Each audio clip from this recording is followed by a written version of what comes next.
Hey guys, what's up? It's Spag Gaming here once again, and today I'm going to actually try and prove a theory about Silent Hill. The theory that every individual character has their own Silent Hill. But this was a massive task, and I don't think I would have been able to gather all the information myself, so I took to a couple of subreddits. And I got amazing feedback for you guys. That was absolutely fantastic. He's helped me out quite a lot, and everybody that has contributed to this video will be mentioned at the end and mentioned in the description. But let's get on to the task at hand, shall we? So I think it's important to start off with the evidence to why people have actually came to this conclusion. There's certain hints in the games that are misinterpreted often as insanity or something else that I think really reinforce this theory. A few of the big ones are, firstly, in Silent Hill 2, Angela and James are standing in a set of stairs that are on fire. She has no interest in engaging with the fire.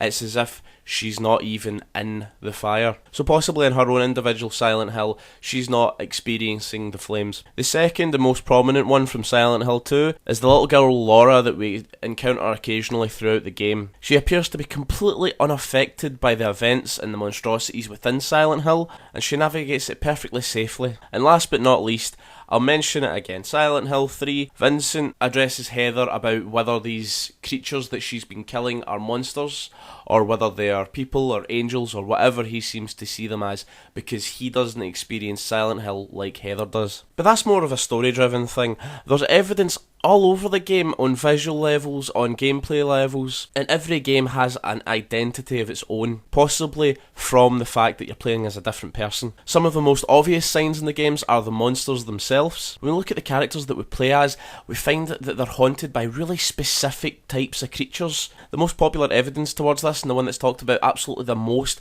when I went to Reddit, was James from Silent Hill 2. His monsters have a more feminine figure and a hospital-based theme. This is because he has a distrust of the hospital system because of what happened to his wife when she was sick. And also we see creatures like the mannequin, who are very sexualised for an incomprehensible mess. This is because he has a distrust of women. But the biggest and most obvious, the flagship character of the franchise, Pyramid Head, he is a representation of James's sexual frustration over his sick wife. We can see this clear as day. He's got a big phallic sword, he's got a big phallic helmet, he rapes and murders hundreds of these creatures throughout the game, on and off screen, and they also manipulate his choice at the end of the game who to save. But this has been a theme throughout the whole franchise, is when we're playing as Harry in the first game, we see things that a parent might see as a danger towards their children. For example, rabid dogs and other more dangerous children are some of the things that he confronts, possibly what he's created in his mind on what might have happened to his daughter, who is now missing. We can also come to a conclusion for the environment in the other world, as Harry has a more confined, claustrophobic space to induce panic, more of a blood red to suggest that he might have been too late, whereas James has more of a sombre tone, as he's in a remorse.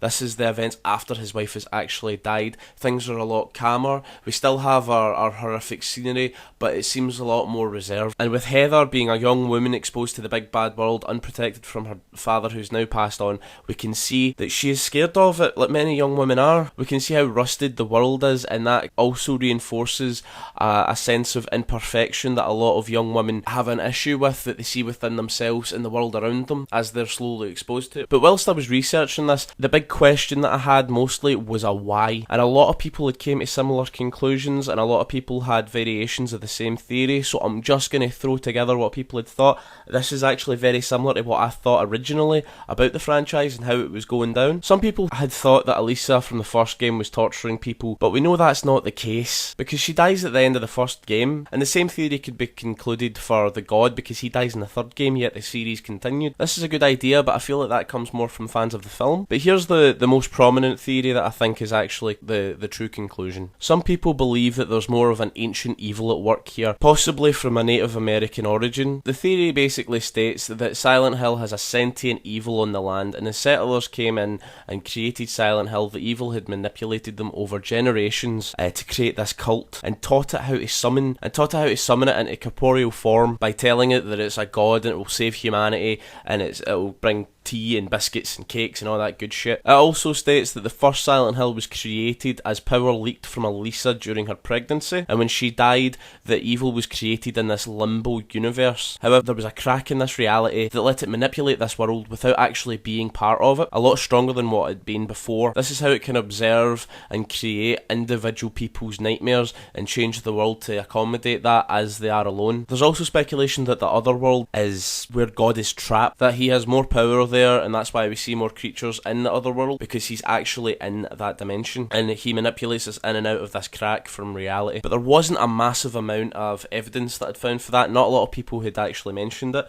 So I left it up for debate, and I'd love to see what you think in the comments down below. But I think I should leave this open for interpretation a little bit. I want to see what you guys think after I've presented all the evidence for all the different subreddits. But before we wrap this up, I think it's important that I give a shout out to the most contributing members of the community that's really helped me with this video. The reason why I didn't mention you as I brought your evidence to the case was because if I misrepresented to you and you were right in the way I'd said it was wrong, I didn't want you to get flagged for that. So here you go, guys. Thanks so much. Mr. Tobacco User, Mailman Throwaway 2, Victorian Undead, Dodger6253, and Dysphyxiated. Thank you so much for your point of views. You really sent me in the right direction, and you actually changed the way I was going to do this video because your contribution was so influential. But to everybody else who wants to maybe get involved in one of my videos, if you want to leave me a comment down below with a new video that you want me to make or an addition onto this theory, go ahead. I might even make a second one about this. If you want to like and subscribe, that'd help me so much, and I'll see you guys next time.